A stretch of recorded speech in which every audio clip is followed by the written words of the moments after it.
ati kandi ibyanyu narabimuhaye. Nta makuru y'abagacicikana ku buryo ibyo bintu byabaga byarwanwa cyangwa se abantu bakamura mbere yuko ajyayo.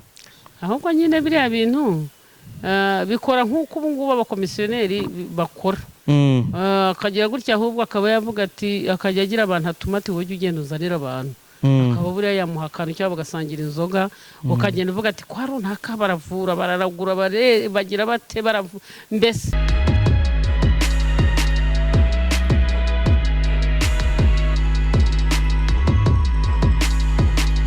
Yes, reka twongere tubasuhuze inshuti bakunzi ba Anizia Mukandengo Anizia TV.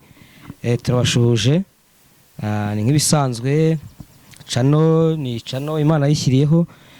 Ni channel inyuraho ubutumwa bw'Imana ndetse bukagera ku bantu kandi tumaze kubona umusaruro, tumaze kubona benshi bakira, tumaze kubona benshi rwose ijambo ry'Imana rimaze gukiza, rimaze gufasha mu buzima busanzwe.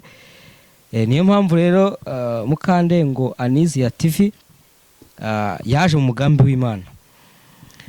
Reka tubashimire rero abakoze subscribe, reka dushimire abakoze share, ndetse reka dushimire n'abandi bajya bandika muri comment bakatubwira wenda ibyo twakosora, ibyo twakongeramo. Reka tubashimire, tubasabire n'umugisha. Dusuhuza abari mu Rwanda, dusuhuza abari hanze, abari muri Amerika, abari ku mugabane w'Uburayi ndetse Oceania, abantu bo mu Buhinde, comment zanyu turazibona, ndetse abantu bo muri Ethiopia ni kabisa comment zanyu turazibona, ndetse n'abantu b'u Burundi barutse kutwandikira tubwira ati iyi channel iradufasha, ndetse cyane ndetse n'abantu bo muri Congo, za Congo Brazzaville, za Congo hose. Reka tubashimire ko comment zanyu tuzibona uko mutwandikira. Tubibutse kuri nimero ya WhatsApp twayihinduye, ntabwo tukikoresha MTN kuri WhatsApp, dukoresha Tigo hanyuma cyangwa se Airtel. Turaza kuyishyira mu kiganiro nta kibazo. Reka rero uyu munsi twakire umutumirwa, ni director cyangwa se niwe umanaginga iyi channel. Yaramaze iminsi mu by'ukuri yarabuze, araje atubwire ese yarari mu biki byari bimeze bite, bese araje atubwire. Reka dutangire rero tumwakira, turakwakiriye. Yego, murakoze cyane. Nifuje kugira ngo inshuti zanjye mbanze zisabira umugisha, kuko ndabakunda cyane kandi nabo barankunda, kuko iyo mbonye bakoze sabone bakakora like na share, bagashyiraho comment, abenshi baca no ku ruhande bakampamagara. Hari abo bamaze kumbwira ko nabasengeye bagakira, hari abashomeri babonye akazi. Nanjye nifuje gushima Imana mu isengesho. Reka dusenge ubundi dukomeze. Wowe uragira uti mbere yo gutangira ikiganiro mbanze mbasengere. Karibu rwose. Mana yacu, Mana nziza, rudataho twese mwiza dukunda. Haleluya. Ndagushimiye kuko uri Imana irebera hose. Mana ishimwe. Ndagushimiye kuko uradukunda cyane. Haleluya. Uradukunze Uwiteka Imana. Haleluya. Ugira neza, urakiza. Haleluya. Rabbi Seigneur Jésus, waradukunze uduha Yesu. Yesu waradukunze, turagushimiye.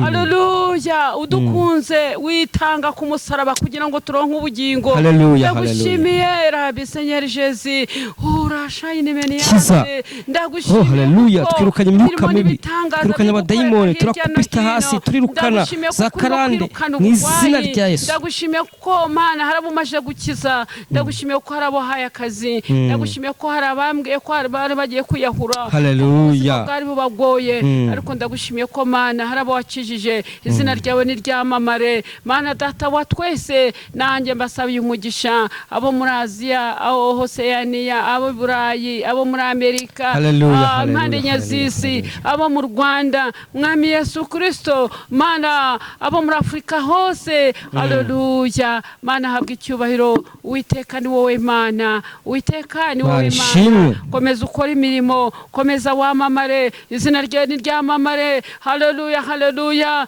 Nabakubanjije nta nuzaguheruka. Ni wowe jambo ryaturutse ku Mana, ijambo rikiza, ijambo rirema, ubwira ijambo ubakiza haleluya ijambo rikatubwira Tanga mu butumwa akazi. bwiza uko bwanditswe Tanga na ubaka Luka urugo. igice cya mbere 37 Usana imitima. hakavuga ngo kuko ari nta jambo Imana ivuga ngo rihere haleluya 45 hakavuga ngo kandi hahirwa kuko ibyo yabwiwe n'umwami Imana Imana ishimwe. bizasohora ndagushimiye ku byo wavuganye nanjye urimo kubisohoza mu mpande enye z'isi bakamenya ko Uwiteka ari we Mana urakoze urakarama gushimiye kugiye kubana natwe muri iki kiganiro tugwaye ikaze na karibu mwuka wera ganza usobanura ubwoko bwawe nanjye ntaba ari njye aba ari wowe koze ikara rya kumuro ku munwa Mana ndagushimiye tuguteza amatwi n'abaguteza amatwi bose babashe kugubwa neza mu izina rya Yesu amen amen. Tugiye kuganira rero mbere na mbere tukiri aho kwanza ko wari warabuze bimeze bite? Wowe ko wari warabuze bimeze bite? akazi kari karambanye kenshi muri iyi minsi kandi byose bwomba mbasha kuba ari ngewe managinga nuko umuntu rero hari igihe abanza areba ikibanza akagira n'igiheruka ubwo ntago ari ukubanga ahubwo hari ibindi nari ndimo kugenda mpuzahuza amenye ko ari ngewe nyir'urugo ubwo byo nabyo nyine mba ngomba kugira ibyo mbaza gukemura kugira ngo umurimo w'Imana ugende neza. Ngiye naringize ngo wenda abanyarwanda barakwizeye baragushyigikira maze gushyigikira ubona amafaranga uravuga uti reka mbanze njye kurya amafaranga bundi ngaruka nzabone kugaruka kuri cano. Oya ni umurimo w'Imana ndanawukunda cyane ubwo rero ntago nareka umurimo w'Imana pe ahubwo akazi kaba kenshi kubera bari ngewe biri ku mutwe kandi bindeba nkabanza rero nkakiranuka kugira ngo mbone nuko nza gutambutsa umurimo w'Imana nta nkomyi. None niki uri kweza abakunzi ko bataguherukaga? Niki ubu ngubu nize ngamba nshya ugiye kubizeza ese banyurimo muri makeya ugire ikintu wababwira cyangwa ubizeza? Icyo mbijeje nuko ngiye gukomeza kujya mbahereza ijambo ry'Imana nkabaririmbira nkabasengera uko bisanzwe kuko ibyari bimboshye nari maze kubishyira uruhande rumwe. Murakoze. Ese tukiri aho ngaho reka twibaze umwamutse afite ikibazo akaba ari ahantu runaka wenda akakuhamagara akavuga ati mukozi w'Imana kuko Imana yaguhamagaye ndumva agiye nifuza ko waza ukansengera. Ese bishobora kugushobokera ko wajyayo cyangwa byasaba ko yaza sinzi watubwira? Byaterwa nuko twabiganira tukabihuza bibaye ngombwa twabitegura najyayo we yaza byaterwa nuko duhanye gahunda. Byose biremera n'umurimo w'Imana. Reka tugushimire rero. Tugiye kuganira mu buzima cyangwa se nimba twabyita ngo ni imperuka ya nyuma nimba twabyita wenda ni iminsi ya nyuma ntago nzi tugenda tuganira wenda twagutumiye nk'umuntu mukuru umuntu ufite inararibonye umuntu ufite uburambe mu gakiza umuntu umukozi w'Imana niyo mpamvu twagutumiye kugira ngo ugende udufasha muri bimwe na bimwe mu bitekerezo mu nyunganizi. Niyo mpamvu twagutumiye hano kuri channel ya Mukandengo Anizia TV. Impamvu rero twaguhaye ikaze twitabira ubutumire n'ibyo none tugiye gutangira tuganire. Mu gihe cya kera wenda tuvuge abasogokuruza cyangwa se n'abasogokuru hari ibintu bajyaga bakoresha byitwa guterekera no kuragura. Wenda uyu munsi wa none wenda ntibikiriho cyangwa se niba bikiriho ntago sinzi wenda byaba biri hakeya. Ibyo bintu ubundi byakoraga bite cyangwa byabaga bimeze bite? Murakoze. Ibyo bintu rero byakoraga abo basaza basogokuruza batubanjirije nanjye ndabiziho kuko nanjye aho nabaga ntajyaga mbona babikora mu babyeyi nyine birumvikana. Ariko noneho ukabona hari ukuraguza bagira ngo bamenye amakuru bajyagayo bakanayabarya bakabarya amafaranga icyo babafasha bakabarya amafaranga pe kandi ukabona nta cyungutse. Ikindi ugasanga hari ibintu bitaga ngo ni ukubandwa ibintu byo guterekera imigenzo ya kera mbese ariko wareba ugasanga ahubwo ni ugukurura ibintu bitashobotse kuko nanjye ndibuka tukiri aho iwacu aho narerewe ko ngewe nta mahirwe nagize yo kugira ababyeyi bombi. Ari mama yarambyaye ngo hashize amezi 2 arapfa data nawe yarapfuye birangije bisaba ko ngewe nderwa naho narerewe rero no kuvange narabyitegezaga narabibonaga barabikoraga birumvikana. Ariko iyo babikoraga abandi bana ngo bagiye kubandwa bagiye ngewe bangiragaho bakavuga ati oya uwo ni inzigo uwo ni inzigo. Iyo wabaga nta babyeyi wabaga uri inzigo. Niko babyita. Ahubwo ndashimira Imana n'agahenge mfite no kuba Imana inkunda cyane inzigo kwa Satani, ariko ndi umutoni kwa Yesu. None tukiraho gatoya turagira ngo tugende gake gake kugira ngo dusesengure neza twumve, hanyuma tuze gusoza tureba izi ngaruka cyangwa se ibyo twita iminsi ya nyuma ko abantu bira kwiyahura. Ese bituruka hehe? Niyo mpamvu twabanje guturuka hasi kugira ngo tuze kureba neza ko turaza kubona igisubizo cyangwa se ingaruka wenda bishobora guterwa n'ibyo bintu. Hari abantu babaga bari ahantu wenda barubatse ibintu runaka bavuga ati twe turaragura, uraza tukakubwira ibyawe tukakwereka, nk'uko mu buryo bwo gusenga bavuga ngo kwerekwa cyangwa se guhanura. None turi kwibaza, ese koko uwo muntu wagendaga koko waraguraga, dutekereje cyangwa se twinjiyemo neza, ese koko waragendaga koko ukamubwira ibyawe akakugira ibyo agusaba ukabimuha, koko bya bintu yakubwiye bikaba byabaho cyangwa se ukazabibona? Wapi, biriya ni ukubeshya beshya. Ni bimwe bavanga iby'abapfu biribwa n'abapfumu. Ni ukuvuga hari aho abantu bajyaga wenda niba ari umukobwa utinze gushaka akajya kuraguza iwabo, ndetse bakabigiramo uruhare ati reka tujye kumuraguriza kugira ngo abone umugabo byihuse cyangwa se abone agashaje. Yego. Nene akavuga ati reka tugende tujye kubaza turebe ko yabona umugabo cyangwa bamuroze cyangwa bamuzinze. Ariko ni ukuri nta bantu bigeze bajya muri biriya. Noneho wenda ngo kuri kugaragare ikibi ahubwo cyanabagamo niba ari umupfumu w'umugabo abati imbere y'uko nyine umuti ukora ati ubwo nyine ati reka ngushakire, ugasanga ahubwo wa mupfumu niwe ugiriye nabi wa mwana w'umukobwa. Ugasanga ngo ni umuti yamuhaye kugira ngo ukore, wenda akamushakira n'ibyo bicuncu n'ibiravumba, ariko wareba ugasanga shwi naho yamushakashakira mu nshuti ze, ugasanga ni bya bindi byo kujyaho icyumweru kimwe umugabo akigendera kuko bamumuhambiriyeho, ariko atari ubushake bw'Imana kugira ngo bashake. None tukiri aho gato, ese nta kondisiyo bagiraga, nta bintu runaka bagutumaga kugira ngo ibyo bari bukubwire wenda bibashe kuzabaho? Barabatumaga, ndetse abatanga ihene, intama, inka barabaryaga cyane. Baryaga ibintu byinshi, kandi n'ubu abatari bajijuka ngo bamenye umwami Yesu baracyabarya. Noneho tukiri aho twibaze, ntago byari byo, ahubwo bwari ubujura bumeze nk'aho buhishwe ukuntu.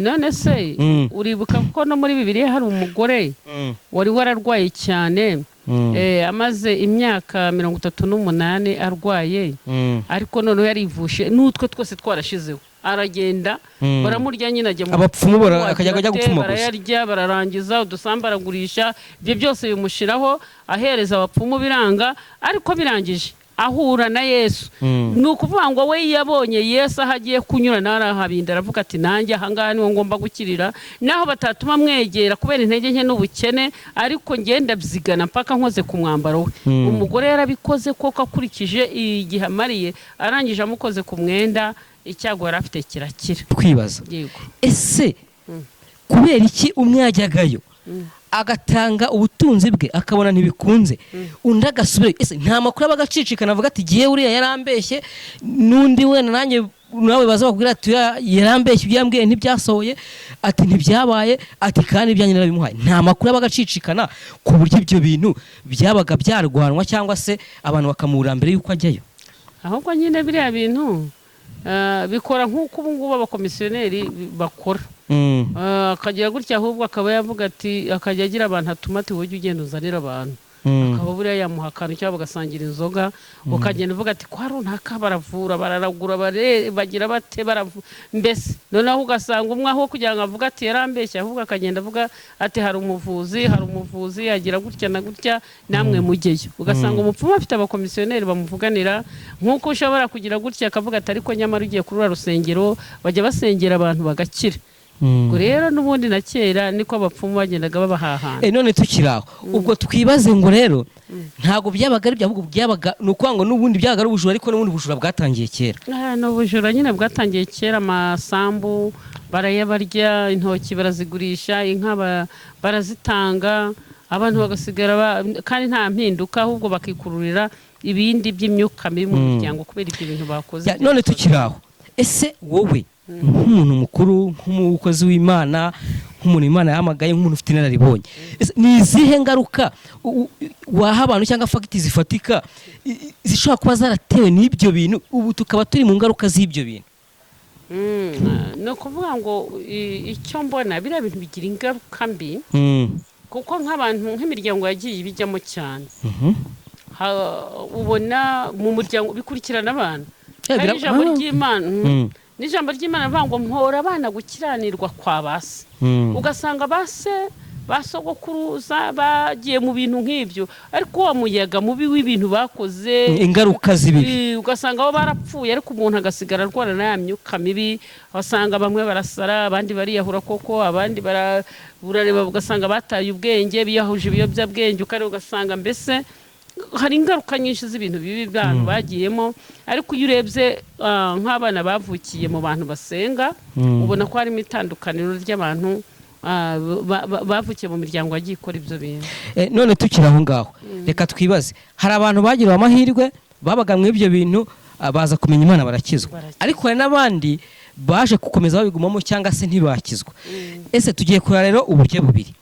Ese ko uyu munsi wa none hariho ingaruka nyinshi turi kubona n'impfu z'abantu bari kwiyahura, ese byaba biterwa abo bakijijwe nta bakijijwe baba bari kwiyahura cyangwa se byaba biri guterwa nabo batahuye n'Imana?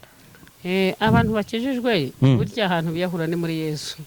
Uragenda ugasenga pe uriye ushobora kumva umuntu ngo yafashe amasengesho y'icyumweru uriya bafite ibintu byamurenze kavuga ati Mana nje kwiyahura imbere yawe sindya sinywa kubw'iki kintu kinduhije. Ku Mana rero uraharuhukira, ku Mana urahabohokera, ku Mana urahakirira, ku Mana mbese urahatabarirwa. Nta muntu wapfuye ngo arimo arasenga ugasanga umuntu afashe iminsi 3 agasenga Imana kandi n'ukuri nanjye narabibonye mu masengesho Imana iragutabara, Imana irakurengera ikagukiza n'iyo myaka yose. Ariko bantu buriya baba bakiri mu nzoga mu itabi ko bari abantu biriya bintu byakoranaga n'inzoga batabashe guhura n'Imana. Bariya abantu rero buriya n'ugiye mu kabara kanywa ziriya nzoga ushyizeho itabi agatumura abarimo guhagurutsa bya bintu bya bindi bya kera za karande basogokuruza bakoraga kuko bakoreshaga ririya tabi ugasanga baratumuye bahereje ibintu by'igwamana bahaye inzoga bagafata inzoga bakakubita bati turabahaye uriya mwuka rero abantu batigeze bakurikiza ni nkuzo ukarwanya babana kandi mu kinyejana turimo abantu bamaze kwisobanukirwa. Aho ngaho harabashe gutekereza cyane. Noneho bishatse kuvuga ngo ubu ngubu ingaruka dufite muri iyi generasiyo y'abantu busanga barabaswe n'inzoga ugasanga umuntu abyimbye ibirenge ugasanga umuntu itabirya ibihaha byaratobaguritse ibyo byose ugasanga undi arafata mugenzi we akamwica ugasanga undi umugabo arica umugore ugasanga umugore arica umugabo ugasanga umwana arica se ugasanga umwana arica nyina ugasanga nyina arica umwana.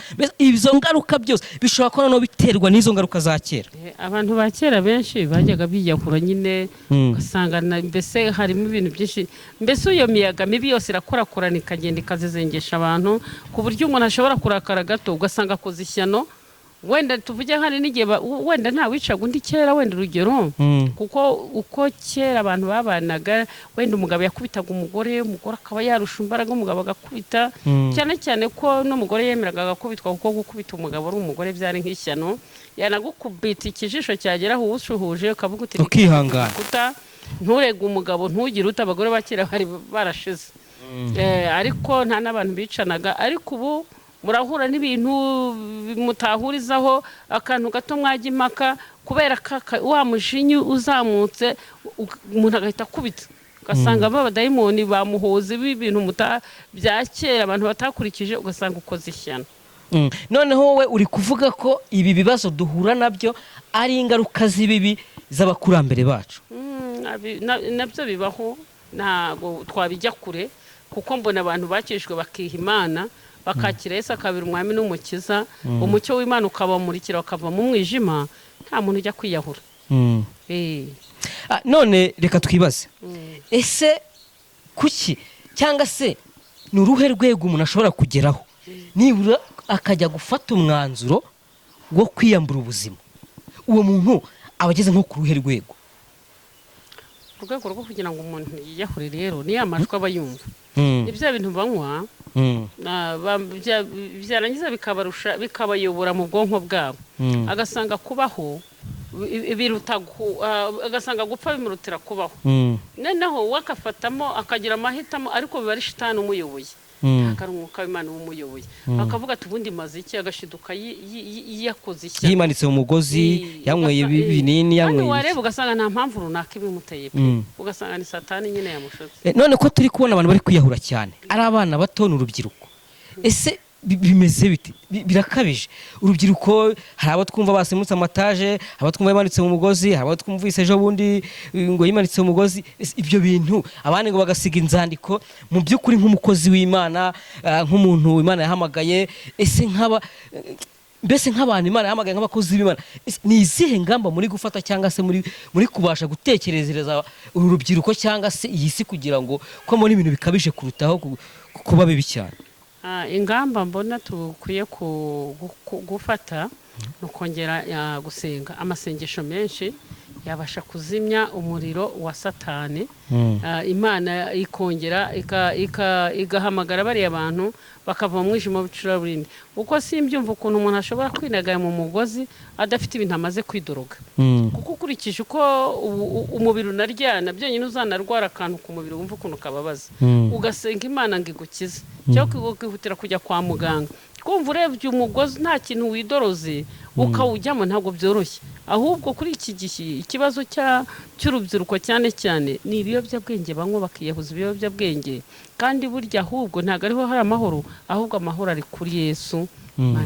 None nk'umukozi w'Imana nka evangeliste, ese tubwire, turi kuri izi mikoro za Anizia TV, Mukandengwa Anizia TV, ese nta bantu nibura urahura nabo bafite icyo kibazo bavuga ati jewe ndi mu buzima bundambiye ngiye kwiyahura, cyangwa se ibintu nk'ibyo? Ngewe hari umuntu twigeze duhura afite ikibazo runaka, arakimbwira, yumva kiranakomeye cyane. Muri make uhura nabo? Mpura nawe aranganiriza. Okay, yo huye nabo rero ukora iki? Cyangwa se ubaganiriza gute?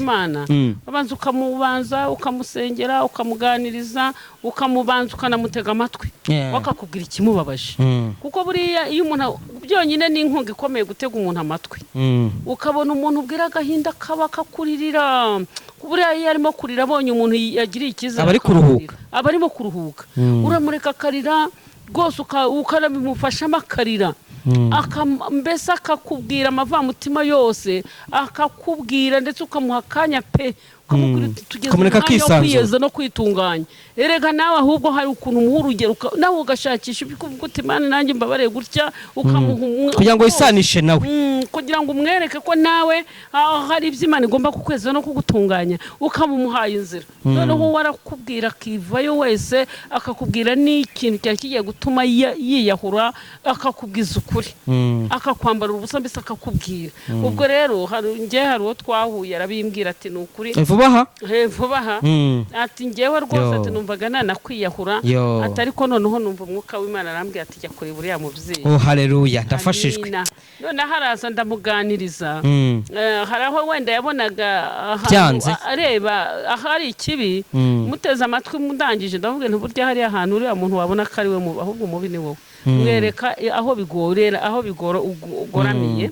Muri make ujye wamuganiriza, umwereka amakosa ari, kandi ntamubwira nabi, asanga koko ikosa niwe, arangije ahubwo ararikosora, arangije turasenga, Imana iduha n'amakuru y'ibyo igiye gukora, agiye koko asanga. Haleluya, igitangaza cyakoretse, igitangaza kirakoreka, kandi Imana yari iduhaye amakuru ko Imana ikuyeho, kutumye mfashwa, Imana ikuyeho ibyari bimeze nk'umusozi imbere byari bitumye yiyahura, kandi Imana yashakiye igitambo, Imana itanze ingabo nyinshi zigapfa. Imana ishimwe, ndafashijwe. Mbese hari ikintu yarabuze kandi ahagarika umutima, yumva mbese gitumye yafata umwanzuro. Byumvikane ko Imana yaragikoze rwose. Byumvikane ko urumva iyo umwuka w'Imana utamunyuramo ngo aza kurebe nk'umukozi w'Imana umuganirize, umukasoringe, aba yararangiye ubu tuba twanashyinguye. Yaje andirira ambwira ati ngiye nari ngiye kwiyahura, ariko birangije ko ngenda bizi mu gihe nk'iki ngiki Imana impagurukije mu gihe cyo gufasha abantu, kuko Imana yarambwiye ati abantu bararushye, bakeneye aho kuruhukira, abantu barimo bararira, bakeneye wo kubahoza akabatega amatwi, abantu noneho ubwo yakubwiye nawe muha urundi rugero, ukamubwira uti nanjye nabaye imfubyi, nagize ntya. Umuntu yaje ari imfubyi mwereka ko nabaye imfubyi, yazana umupfakazi nkamwereka ko uwanjye nanjye yatashye ndi njyewe na Kristo, yambwira gusoza nkamubwira ukuntu nashonje nkaca n'inshuro nshonje, nkamubwira ahubwo ni ugukiranuka ubundi ugakora umurimo w'Imana, unakora ukora gatoya ukagasengera Imana ikagaha umugisha. Nkamubwira ubuhamya by'ukuntu nahingiraga amafaranga, nkavuga ukuntu narwaje umugabo igicuri, nkajya asiga ntukingiranye, nkajya gucishuro, naza nkasanga yahembutse akavuga ati nukuri ko Imana yanze ko tutarya kuki amaze iminsi arwaye, ariko akabona nje nikoreye ndabubuta nibasa y'ibijumba, ndabubuta ifite ibishyimbo, ifite imyumbati, ngateka vuba vuba, nkaza nikoreye n'udukwariko. Haleluya. Ariko kugira ngo Imana ntikura ku cyapfikicazanye n'ibikomangoma, iki kiri kubigenza bikemera, igiduhoza amarira burya twarize. Imana ishimwe. None tugana ku musozo, niki wabwira umuntu ubu tuvugana, urebe iki kiganiro cyangwa se uzakireba, nibura yaba ari hanze yaba ari mu Rwanda, ashobora kuvuga ati wenda iby'amashuri biranze se, mbese ibintu byinshi bishobora gutuma umuntu afata umwanzuro wo kwiyahura ni byinshi, ariko ashobora kuba ari mu Rwanda cyangwa ari hanze. Gira inama wabaha umuntu umeze gutyo, nibura aka kanya ahita yumva ko nawe iri jambo rimufashije, ahita avuga ati narifashe umwanzuro wo kwiyahura, none ntabwo nkiyahuye. Yego, umwanzuro nabaha rero nkabagira n'inama, nabafashisha n'ijambo ry'Imana riri muri Bibiliya, igitabo cya Yobu ibice bya 14 n'umurongo wa 7, abango erega haracyari ibyiringiro yuko igiti cyatemwe kizongera kigashibuka. Haleluya. Imana ishimwe. Amen. Ntago kubabara ariko gupfa, ahubwo wowe bibwire Yesu. Mu ndirimbo y'179, haleluya, haravuga ngo bibwire Yesu niwe nshuti nziza ihebuje. Ushobora kureba ukumva ubuze n'umuntu wabwira, ariko iyo bibwire Yesu nta kumenera ibanga. Ubwo rero nkababwira ngo usibye kwihindukira umwami, umwami Yesu akakubera umwami nk'umukiza, ubundi ukamubwira akababaro kawe, kandi ubundi ukagira icyizere. Ushobora gusanga umupasitoro, ushobora gusanga umwarimu, wasanga umudiyakoni, wasanga umukristo, wasanga umuntu wumva usenze Imana, Imana akakuyoboraho akagufasha. Ariko nagira ngo mbabwire ngo umwanzuro si ukwiyahura, umwanzuro no guhindukirira Imana, kandi abantu bakava mu biyobyabwenge, ahubwo bagatumbira Yesu, ko muri Yesu niho hari amahoro, niho hari ubuhukiro, niho umuntu aryama agasinzira, niho umuntu arya kumva arahaze, niho umuntu yambara akaberwa ukambara ubwiza bw'Imana no gukira. Hari umuntu mperutse kubaza, yego, ndamugana ariko wowe ubona nk'umwuka wo kwiyahura uterwa n'iki? Arambwira ati yari umwana w'umusore ufite nk'imyaka nka 20 gutyo, arambwira ati rega hari igihe iwanyu baba bafite ubushobozi ubibona, ati wagira ibyo basaba ngo bagufashe, ati ukabona barakwirengagiza, ntibashaka ko kugufasha kandi imitungo bayifite, ati rero bigatuma ushobora gufata umwanzuro wo kwiyahura. Ubwo byumvikane ko n'ababyeyi bashobora kubigiramo uruhare, kuba urubyiruko rwa kwiyahura si bishoboka? Kuba rwakwiyahura kubera ababyeyi oya, byaba ari uburangare ahubwo ku bana. Abana b'iki gihe ntago banyurwa nuko iwabo bari. Ushobora kureba wenda basanga wenda bari no mu nzu yabo, wenda ni urugero, ariko wenda kumva ko bakize bihagije, ariko noneho ugasanga umubyeyi nawe ararwana no kugira ngo agira amadeni runaka akemura, agira ati hari n'igihe baba barubatse bari muri credit, hari n'igihe baba bagize wakarwana ishyaka umwana yige, umwana mushakira kenda, umwana ngire nte, ku bushobozi bw'umubyeyi ukumva yagendera kuri ritime y'ikigero barimo. Ariko wa mwana we nakavuga ati abandi bana twiga nako bafite imodoka ibatwara, nanjye ndashaka ko bandihirira. Ugasanga arashaka kugendera ku rugero rw'umwana w'umukire, agashaka kwikarasa aho ngaho, ariko yibagiwe iwabo. Ugasanga rero bagiye bakiyahuza ibiyobyabwenge n'iki. Kandi ikindi, abana bo hambere barakoraga, abana b'iki gihe ntibashaka gukora, barashaka kwibyukira bari mu mafilime, barashaka kubyuka batembera, niho bahura n'abandi, ugasanga bari mu rumogi, bari mu biyoga, kaviramo ingaruka zo kwiyambura ubuzima. Noneho banyweye ibyo ngibyo niho bagira bya bintu byo kwiyahura. Naho ubundi atagiye muri ibyo ngibyo ahita agira iyerekwa akareba uko iwabo bimeze. Dusoza nk'umukozi w'Imana tunagushimira ko witabiriye ubutumire kuri Mukandengwa Aniziya TV. Twifuzaga ko abantu bababaye, abo bantu bafite yenda n'ubu ngubu yarimo kubitekereza avuga ati nanjye ndishyira mu mugozi, nanjye ndiyambura ubuzima, nanjye ibi byanshanze, nifuzaga ko wabasengera mu munota umwe hanyuma tugasoza. yego nayo nizo za karande ugakubita hasi, niwo mutima wabahasatiye yahure bitewe n'ibintu runaka, twagira ngo utange isengesho ryo gutsinda uwo mwuka hanyuma dusoze. ikindi nakongeraho nuko abantu barimo kunanirwa kugendera mu nzira nziza y'umucyo w'Imana, ngo bakire Yesu abere umwami nk'umukiza, urwaye wese akumva ngo ni amarozi, ugasanga ngo runakaranduze, ugasanga mbese ni amahembe bampagurukirije, ni ibitega, ni ibiki, ariko nyamara burya n'urwaye ugasanga ntagiye kwivuza, akaba yajya kwa muganga bakarapima, hari n'igihe basanga ari ibihaha, hari igihe basanga ari umutima, diyabete, iki izo ndwara nazo iyo zigeze mu mubiri zimera nk'amarozi. Birumvikana nubwo tutapinga ko abarozi bariho, rwose bariho pe, kuko niba umuntu akwanze ntacyo mupfuye, mutanaturanye ngo muragabana isambu ibyawe, kandi yakabaye atuma bya bindi bikuzamura, agashaka kuzamurwa n'ibyawe, nabwo uriya mwuka kandi wabimwaka. Hari igihe hari n'umuntu ushobora kugira atya mukaburana pe yarakuririye ibyawe, aho uko kurusha imbaraga, noneho wanamutsinda bamuca n'amande yo kugira ngo agushye, akavuga ati njyaho kujya muhiriya miliyoni, njyaho ahubwo nayitanga hirya nkamwicisha.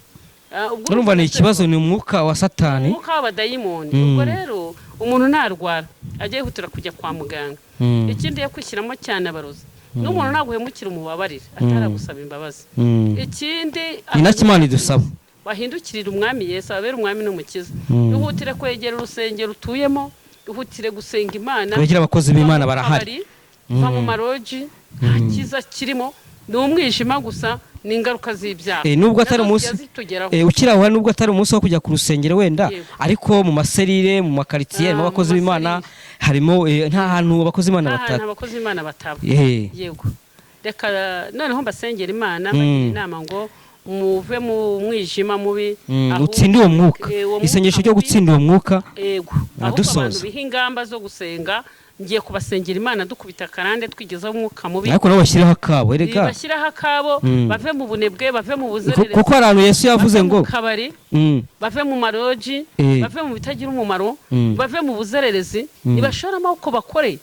ubundi umuntu arakora kandi bikemera umurimo wose wawukora ukawubyaza umusaruro. Ntabwo nakubabwiye ukuntu nabanje kujya mpingira amafaranga, ngewe akazi kose ndagakora kandi anize mbona ibirayi by'abana, kandi urwego ngezeho ntago ari urwo gusabiriza. N'ijambo ry'Imana Yesu yaravuze ngo tera intambwe imwe izindi uzimuharire. Rero abantu bafite ibyo bibazo, abantu bafite uwo mwuka uri kubahatana, ateye intambwe waza kubwire gusa, cyangwa arebe undi muntu uraho wamufasha hafi, ibindi Imana ihita ibikora. Yesu ngo yarafite intama urwenda n'icyenda, ariko imwe ngo yari izimiye. None hatera intambwe ajya gushaka ya yindi yazimiye, uko izindi yarazisize mu rwuri. Arigenda arashakisha n'umubabaro mwinshi, ashakisha yazimiye. Mbese wowe ntiwaba warazimiye? Mbese ntiwaba waragiye kure y'Imana? Mbese aho ntiwari warakijwe warangiza ukabivamo ukigana abandi ugashaka gusa na Samusoni? Samusoni yashatse gusa n'abandi, yizera Delila kandi yari yatumwe n'Abafilisitiya, ari umukomisiyoneri w'Abafilisitiya, ariko birangiye Samusoni bamugambaniye amena ibanga, noneho bamwogosha umusatsi, imbaraga zimushiramo, Abafilisitiya bamukuramo amaso. Reka Satani yego gukuramo amaso, uracyafite ubuntu bwo kugira ngo wumve imbuzi z'umwami Yesu. Ubu ntabwo ari njyewe, ahubwo n'Uwiteka uri kukuburira, wa mukobwa we, wa musore, wa mugabo, wa mugore we. Uwiteka arashaka kuva muri uwo mwijima w'icuraburindi, ukava mu kigari urimo, ahubwo ukegera umwami Yesu, akakubera umwami n'umukiza, akakuruhura, ukaravuga ngo wemwe abarushye n'abaremerewe nimusange ndabaruhura. Imana ishimwe. Kandi ijambo ry'Imana mu byinshi ibice bya 22 umurongo wa 14 aravuga ngo hahirwa abamesera ibishura byabo mu maraso y'umwana w'intama, ngo bemererwa kwinjira mu irembo, begererwa rurembo. Imana ishimwe. Kandi iryo rembo ni Kristo. Imana ishimwe. Reka amaraso y'umwana w'intama kandi agutunganye. Haleluya. Arasharo bekire tutayine begide. Mana turagushimiye ukuri Imana y'amahoro.